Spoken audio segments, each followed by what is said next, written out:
தாய் தமிழ் உறவுகளுக்கு வணக்கம்.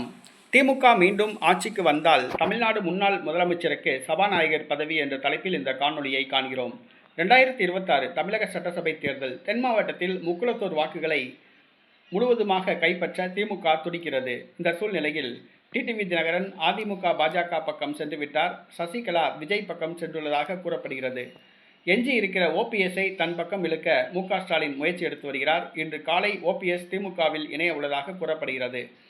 ஓபிஎஸ் ஆதரவாளர் உசிலம்பட்டி ஐயப்பனுக்கு சீட் வேண்டும் என்று மு.க. ஸ்டாலினிடம் கோரிக்கை வைத்தார். 2 தொகுதிகள் வழங்க மு.க. ஸ்டாலின் சம்மதித்துள்ளார்.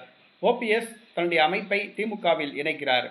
மேலும் 2026 தமிழக சட்டசபை தேர்தலில் திமுக வெற்றி பெற்று மீண்டும் ஆட்சி அமைத்தால் ஓபிஎஸ் அவர்களுக்கு சபாநாயகர் பதவி வழங்கப்படும் என்று திமுக தரப்பிலிருந்து வாக்குறுதி அளிக்கப்பட்டது. ஆகவே 2026 தமிழக சட்டசபை தேர்தலில் ஓபிஎஸ் சபாநாயகர் பதவி வழங்கப்படுவதன் மூலமாக தென் மாவட்ட முக்குளத்தூர் சமூக வாக்குகளை தன் பக்கம் இழுக்கலாம் என்று திமுக கணக்கு போடுகிறது. தற்பொழுது ஓபிஎஸ் திமுகவில் இணைய உள்ளார். ஓபிஎஸ் போடி தொகுதியில் போட்டியிடுகிறார். போடி தொகுதியில் வெற்றி பெறுகிறாரா என்பது தெரியவில்லை.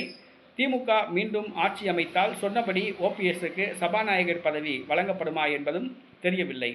தற்பொழுது முன்னாள் முதலமைச்சர் ஓபிஎஸ்க்கு சபாநாயகர் பதவி வழங்கப்படும் என்று வாக்குறுதி அளித்து ஓபிஎஸ்ஐ தன் பக்கம் இழுத்து கொண்டது திமுக. ஓபிஎஸ் இன்று காலை திமுகவில் இணைய உள்ளதாக கூறப்படுகிறது.